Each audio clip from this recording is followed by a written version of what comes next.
બિઝનેસમાં સેલ્સ ક્યારે વધે? બિઝનેસમાં સેલ્સ ક્યારે વધે? જેમ એક બાળકને શિક્ષક કેરા ગુરુ મળે ત્યારે બાળક સફળ થાય છે.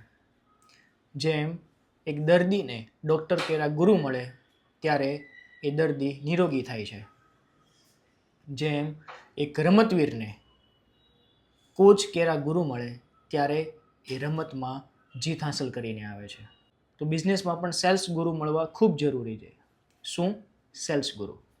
બધું જ બધાને આવડે છે. બાળકને ભણતા પણ આવડે છે, દર્દીને નિરોગી રહેતા પણ આવડે છે, રમતવીરને જીતતા પણ આવડે છે અને બિઝનેસમેનને ધંધો કરતા પણ આવડે છે. પણ જરૂર ત્યાં પડે છે કે જ્યાં તમારે જીત હાંસલ કરવાની આવે, જ્યાં તમારે સફળ થવાની વાત આવે, કે જે જગ્યા પર તમારે શોર્ટ ટાઈમની અંદર અચીવમેન્ટ મેળવવું છે, એ જગ્યા પર તમારા બિઝનેસમાં પણ સેલ્સ ગુરુ હોવા ખૂબ જરૂરી છે. ચોઈસ તમારી, જ્યાં છો ત્યાં રહેવું છે કે આગળ વધવું છે.